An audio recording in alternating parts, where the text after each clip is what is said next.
Bonjour à tous, soyez les bienvenus à notre série d'études bibliques sur chaque livre de la Bible. Dans cette vidéo, dans cette étude biblique, nous allons commencer l'étude du prophète Michée. Et le prophète Michée, nous pouvons commencer par dire qu'il a vécu à la même époque que le prophète Ésaïe, que le prophète Amos, que le prophète Osée. Tous les quatre ont vécu au 8e siècle avant Jésus-Christ. Et le prophète Michée, il est même mentionné chez le prophète Jérémie 100 ans après. Le peuple de Juda était déjà dans l'exil babylonien. Le royaume d'Israël, le royaume du Nord Israël, avait déjà été détruit par l'empire assyrien. Et à l'époque de Jérémie, 100 ans après, le prophète Michée, il est mentionné. Nous pouvons lire le prophète Jérémie. Jérémie, chapitre 26. Le verset 18 et 19. Jérémie, les versets 18 et 19. Nous lisons ceci, Jérémie 100 ans après. Michée de Moresheth prophétisait à l'époque du règne d'Ézéchias sur Juda, et il disait à tout le peuple de Juda, voici ce que dit l'Éternel, le Maître de l'univers, Sion sera labouré comme un champ, Jérusalem deviendra un tas de pierres, et le mont du temple une hauteur couverte de buissons. Ézéchias, roi de Juda, et tout Juda ont-ils fait mourir? Ézéchias n'a-t-il pas craint l'Éternel? N'a-t-il pas plutôt cherché à apaiser l'Éternel? Alors l'Éternel n'a pas accompli le mal qu'il avait l'intention de leur faire, et nous nous rendrions coupables d'un si grand crime. Donc voilà la mention que le prophète Jérémie fait du prophète Michée 100 ans après. Et ça, en fait, ça nous montre le soin, ça nous montre l'importance que les Hébreux donnaient à préserver la parole des prophètes. Et le prophète Michée, en termes de force, en termes de puissance, la façon dont il prophétisait, il peut être comparé au prophète Amos. Tous les deux, ils avaient un style très fort de livrer leur message, et le prophète Michée, il peut être comparé au prophète Amos. Et l'introduction du livre de Michée montre clairement qu'il avait proclamé ses oracles, ses prophéties, au cours d'une quarantaine d'années dans la seconde moitié du 8e siècle avant Jésus-Christ. Lorsque l'empire assyrien avait anéanti Samarie, c'est-à-dire le royaume du Nord, Israël. C'est en termes de longueur, Michée, il a prophétisé autant que le prophète Ésaïe. C'est-à-dire qu'au bout d'un moment, ils avaient été contemporains. Donc, nous pouvons lire même l'introduction du livre de Michée, parce qu'il il va dire clairement la période qu'il prophétisait. Et donc, nous lisons ceci. Parole de l'Éternel adressée à Michée de Moresheth durant les règnes de Jotham, Akas et Ézéchias sur Juda, vision qu'il a eue sur Samarie et Jérusalem. Samarie, ça veut dire Israël, le royaume du Nord. Pourquoi? Parce que Samarie était la capitale d'Israël, le royaume du Nord. On parle bien là du règne déjà divisé entre le nord Israël et le sud Juda. Donc voilà, Michée laisse bien clair la période historique de son ministère. Et Michée, tant Michée que le prophète Ésaïe connaissaient le sort de Juda, le sort d'Israël, en raison de leur injustice, leur oppression et leur idolâtrie. Hein? Mais une chose très intéressante, et là ils suivent, hein, Michée et Ésaïe, ils suivent tous les deux la tradition prophétique. Quelle est la tradition prophétique? C'est-à-dire, il y a une accusation, hein, il y a l'éclaircissement des péchés. Qu'est-ce qui se passe? Quelles sont les accusations? Quels sont les péchés? Ça, c'est clair. On va classer les péchés, on va même les nommer et tout. Ensuite, ils vont prononcer une parole de jugement à cause de tel et tel et tel péché. Hein? Il y aura ça, ça et ça comme jugement. Hein? Et après l'accusation, après la proclamation du jugement, il y aura toujours un espoir de restauration. Donc, accusation, jugement, restauration. C'est ça la tradition prophétique. Hein? Et les prophètes Michée, le prophète Ésaïe, ils forment un contraste, un binôme et un contraste prophétique très intéressant. Pourquoi? Parce que Michée était un paysan. Il était un paysan, il habitait dans la campagne, dans un petit village à 40 km de Bethléem, hein, un tout petit village, alors que le prophète Ésaïe, il était un aristocrate. Il appartenait à la cour royale.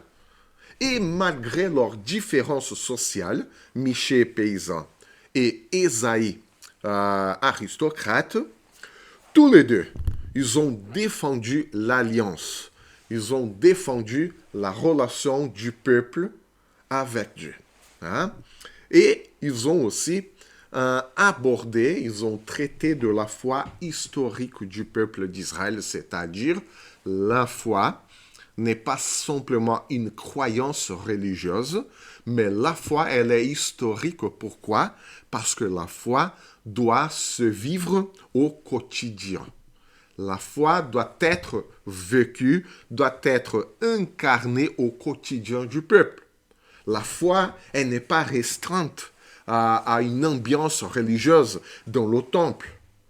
Au temple, on voit, on vient, on fait les prières, on lit la parole des prophètes, on lit la loi.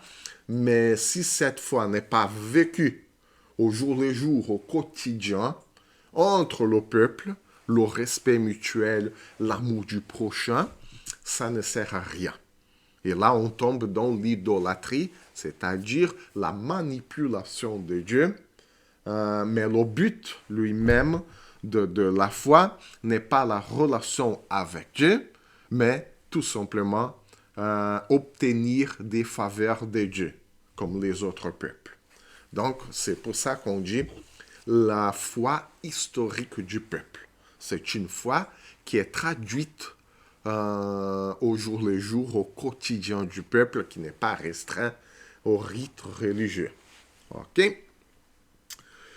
Donc, c'est pour ça que Michée, en plus d'être paysan, en plus de faire mention à cette foi historique, hein, et justement pour ça, parce qu'il était paysan, il vivait parmi le peuple simple dans la campagne, et en plus, cette compréhension d'une foi concrète, réelle, traduite au quotidien, il s'est beaucoup préoccupé des pauvres et des démunis de l'époque. Hein? Tout comme le prophète Amos. Hein? Et c'est là la ressemblance entre Michée et Amos aussi, parce qu'Amos, il avait un souci, un grand souci, pour le peuple qui se faisait exploiter par les riches et par le gouvernement. Donc voilà, Michée, il va suivre à peu près le même chemin du prophète Amos. Hein. Nous allons voir aussi quelques subtilités et les différences entre Michée et Amos aussi. Pourquoi on fait toujours allusion à Ésaïe, Michée, Amos ensemble? Parce que tous ces prophètes ont vécu dans la même période historique, dans le même contexte historique. Et ça nous permet aussi de voir le focus et les emphases que chaque prophète mettait sur leur message, en fonction toujours de la loi de Dieu, en fonction toujours de leur réalité sociale. Hein? Michée n'était pas, probablement, hein, il n'était pas un prophète professionnel comme Ésaïe. Ésaïe était un prophète qui appartenait à la cour royale. Hein. Son métier était un prophète. Hein. Il avait pour métier être un prophète. Alors que Michée n'avait pas ce métier-là, probablement. Hein. Et là, Michée, il va même dénoncer les prêtres et les prophètes. N'oublions pas qu'il y avait d'autres prophètes. Hein. Au-delà d'Ésaïe, au-delà de Michée, au-delà d'Amos, il y avait d'autres prophètes aussi. Hein. Et Michée dénonçait les prêtres au temple et les prophètes qui proclamaient la parole de Dieu aussi. Mais il va dénoncer ces prêtres, ces prophètes qui agissaient par un intérêt financier. Et oui. Ou sinon, il proclamait des messages favorables en échange d'un paiement. Et là, nous pouvons lire le chapitre 3 du prophète Michée, le verset 5 et le verset 11.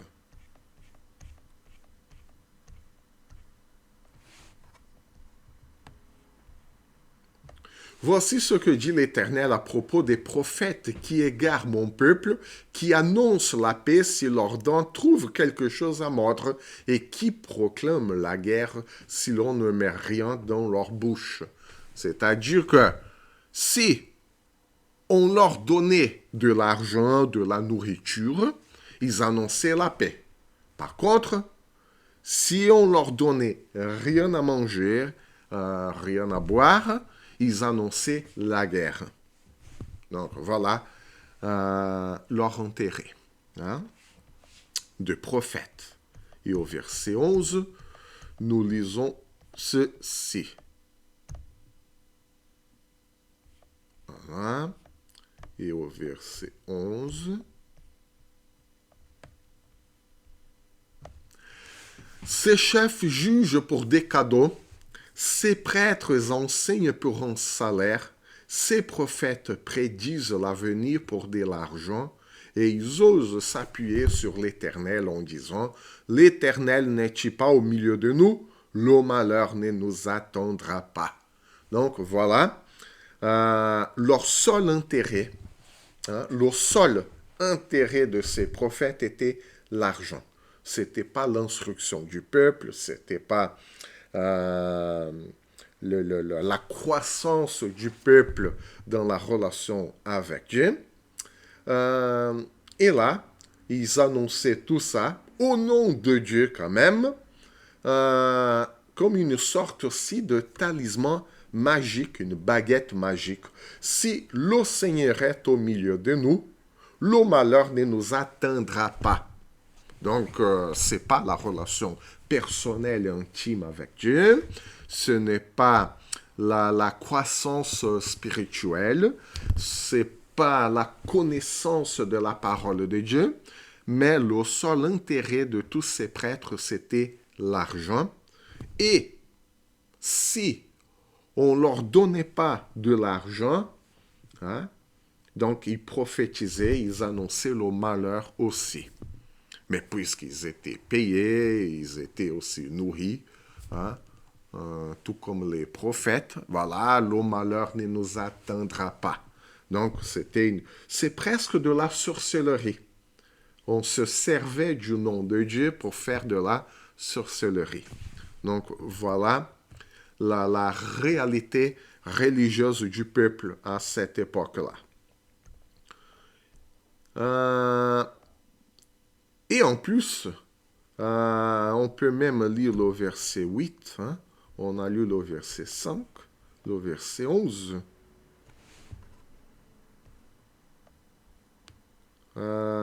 Et Michée, il faisait un contraste contre tous ces prêtres et contre tous ces prophètes. Hein? Mais moi, je suis rempli de force grâce à l'Esprit de l'Éternel. Je suis rempli de justice et de courage pour faire connaître à Jacob sa révolte et à Israël son péché. Et là, il y a plusieurs choses que nous pouvons remarquer dans ce verset. C'est Michée qui parle. Déjà, il est rempli de force grâce à l'Esprit de l'Éternel. Hein? C'est pas l'argent, c'est pas la nourriture, c'est pas les cadeaux qu'on faisait. Hein? Et il est rempli de justice. C'est quoi cette justice? Et c'est ça la différence qu'on voit chez le prophète Michée. Justice dans la Bible, ça veut dire la bonne et juste relation avec Dieu. D'où vient la juste et bonne relation avec Dieu? De la connaissance de la parole de Dieu. Parce que c'est la parole de Dieu qui nous révèle que Dieu est le Créateur souverain.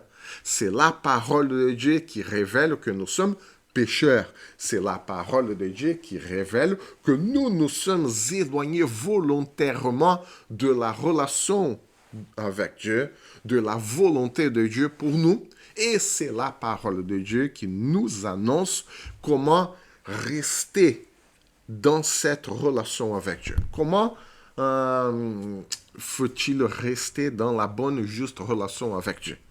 Il faut toujours se rendre compte que Dieu est là, présent au milieu de sa création. Il faut toujours se rendre compte que nous sommes pécheurs et qu'il faut restaurer notre relation avec Dieu. Comment est-ce que nous restaurons notre relation avec Dieu? Il faut se rendre compte de nos péchés. Comment il faut se rendre compte de nos péchés? Il faut faire des sacrifices, parce que les sacrifices, hein, c'est la prise de conscience que nos péchés causent la mort. Et si nous sommes conscients de nos péchés, nous allons demander pardon. Si nous sommes conscients de la mort que nos péchés causent, nous allons demander pardon au Seigneur et il va nous pardonner. Et là, notre relation avec lui est rétablie. Voilà la justice selon la Bible. Ok?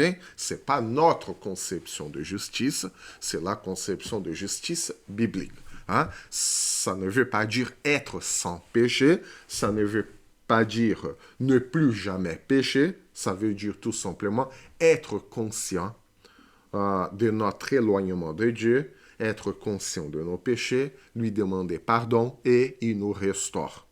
Sauf que Jacob, c'est-à-dire Israël, hein, il n'appelle même pas Israël, il appelle Jacob, c'est-à-dire Jacob avant sa transformation de caractère.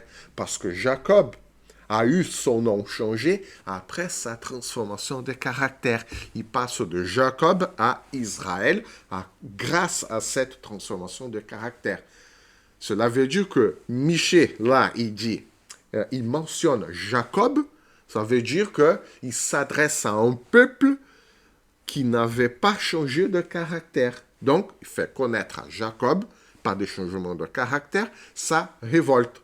Pourquoi? Quelle est la révolte? Le fait de résister à avouer les péchés, le fait de résister à se rendre compte de ses péchés. Hein?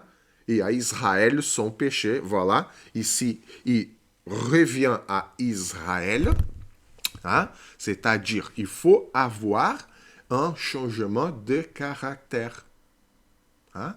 Parce que Jacob, pas de changement de caractère, il y a de la révolte, hein?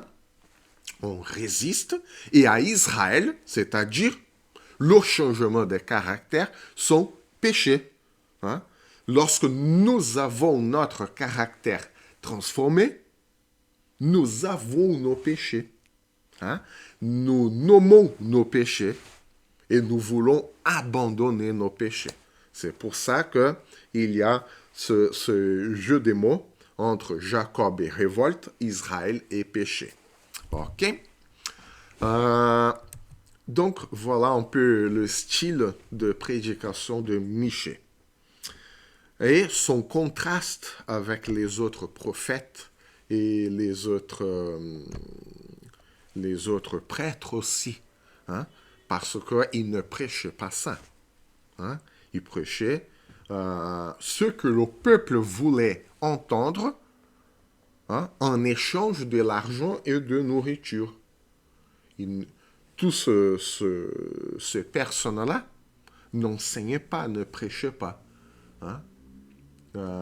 C'était pas la première préoccupation des prêtres et de prophètes à cette époque-là, alors que Michée, il a le courage, hein, de prêcher ce qu'il faut. Et le ministère de Michée s'est déroulé pendant la menace assyrienne, c'est-à-dire que l'empire assyrien, il était aux portes de Juda, hein, une période où toutes les nations orientales craignaient la cruauté du peuple assyrien.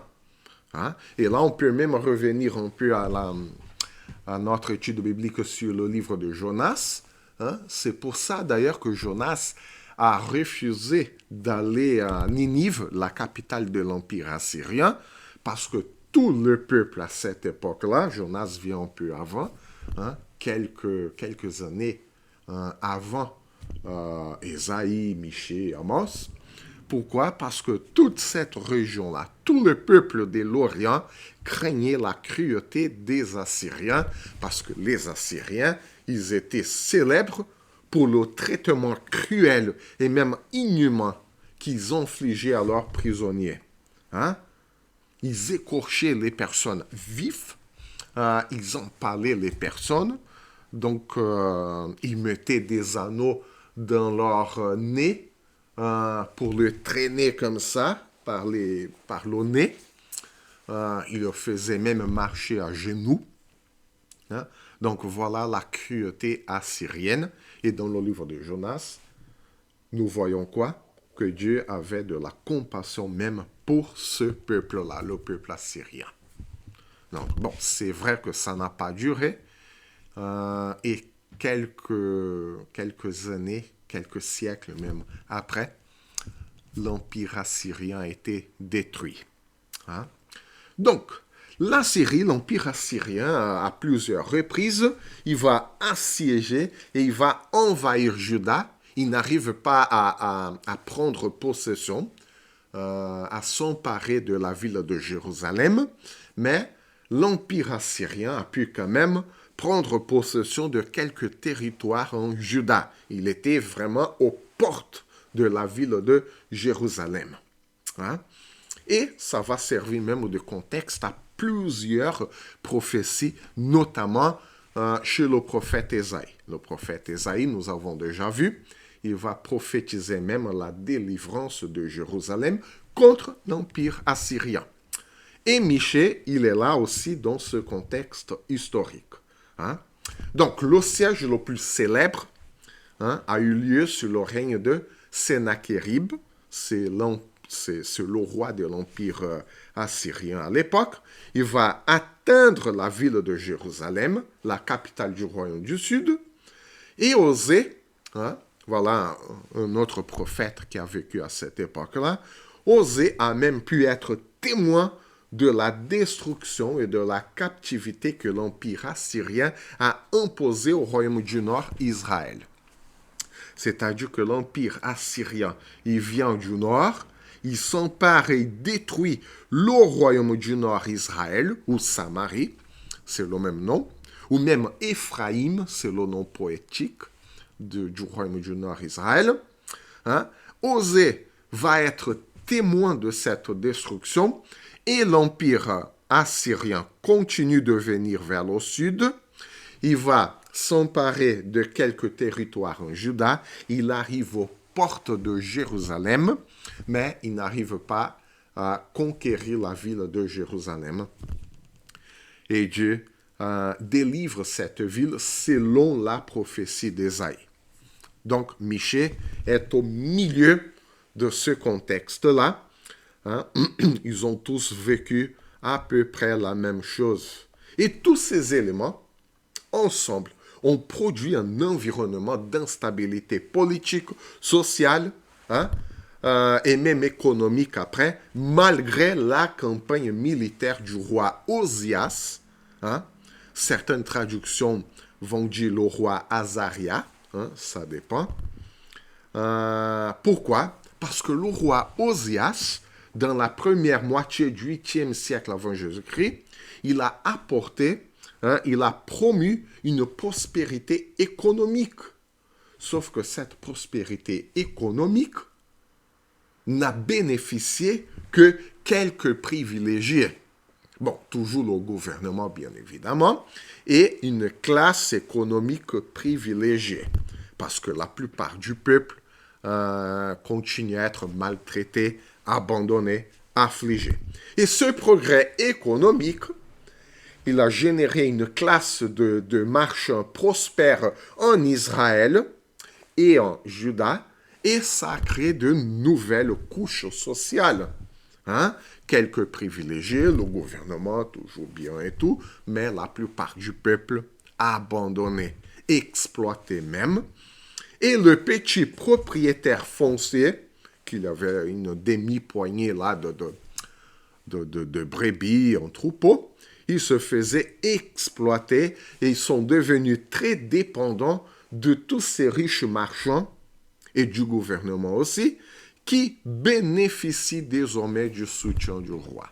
Les riches marchands bénéficient du soutien du roi et tout, et les petits propriétaires fonciers sont dépendants de cette nouvelle classe sociale qui a surgi à cause de cette économie, alors que la plupart du peuple souffrait. Hein? Et donc, et les prophètes et les prêtres qui annonçaient le bonheur et le temps de paix si on leur donnait de l'argent et de la nourriture. Bien évidemment, ils étaient soutenus par ce riche marchand. Hein? Et le peuple toujours dans la misère, dans l'abandon. Donc, voilà le scénario que Michée a prononcé, ces prophéties, et c'est pour ça qu'il va frapper fort contre l'injustice sociale, contre l'hypocrisie religieuse. Pourquoi? Parce que tous continuaient à suivre, à faire leurs rituels, à venir au temple. Hein? C'est la même critique que nous avons vue chez le prophète Ésaïe. Hein? On exploite le pauvre, on abandonne les veuves, les orphelins et tout, mais on continue de faire des sacrifices, des holocaustes, on continue de venir chanter, prier et tout, mais dans la vie pratique, hein, la foi et les rites religieux n'apportaient rien. Ça ne servait à rien. Et voilà la dénonciation du prophète Michée. Hein? En plus, ce riche marchand s'appuyait sur des rituels de manipulation pour obtenir la faveur de Dieu. Donc, il donnait de l'argent aux prêtres et aux prophètes pour qu'ils annoncent la paix, pour qu'ils chassent le malheur. Oui, le malheur ne nous atteindra pas parce que le Seigneur est là, mais il faisait ça parce que les riches marchands et commerçants leur donnaient de l'argent. Hein? Donc, on s'arrête là pour aujourd'hui. Hein? Et à partir